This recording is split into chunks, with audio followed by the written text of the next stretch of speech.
Chapter 10. Another clue. Late morning sunlight shone through the treehouse window. Shadows danced on the walls and the ceilings.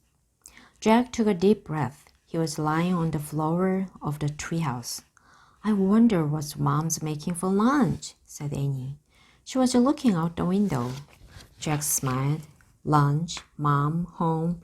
It all sounded so real, so calm and safe. "I hope it's peanut butter and jelly sandwiches," he said. He closed his eyes. The wood floor felt cool. "Boy, this place is a mess," said Annie. "We'd better make it neater in case Em comes back." Jack had almost forgotten about Em. Would they ever meet the mysterious Em, the person who seemed to own all the books in the treehouse? "Let's put the Egypt book on the bottom of the pile," said Annie. "Good idea," said Jack. He needed a rest before he visited any more ancient tombs. "Let's put the dinosaur book on top of the Egypt book," said Annie. "Yeah, good," said Jack. And a long rest before he visited another Tyrannosaurus Rex. "The castle book can go on the very top of the pile," said Annie. Jack nodded and smiled. He liked thinking about the knight on the cover of the castle book. He felt as if the knights were his friend. "Jack," said Annie. "Look!" Jack opened his eyes. She was pointing at the wooden floor. "What is it?" he asked. "You have to see for yourself," Jack groaned. As he got up, he stood next to Annie and looked at the floor. He didn't see anything. "Turn your head a little," said Annie. "You have to catch the light just right."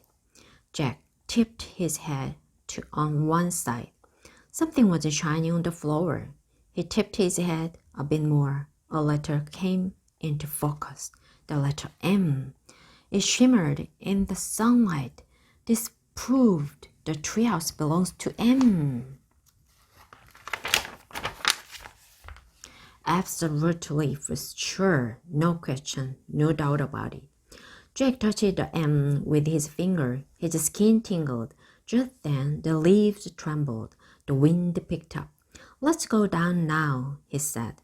Jack grabbed his backpack. Then he and Annie climbed down the ladder. As they stood on the ground below the treehouse, Jack heard a sound in the bushes. "Who's there?" he called. The woods grew still. "I'm going to bring the medallion back soon," Jack said loudly. "And the bookmark, too. Both of them tomorrow." "Who are you talking to?" asked Annie. "I feel like Em is nearby," Jack whispered.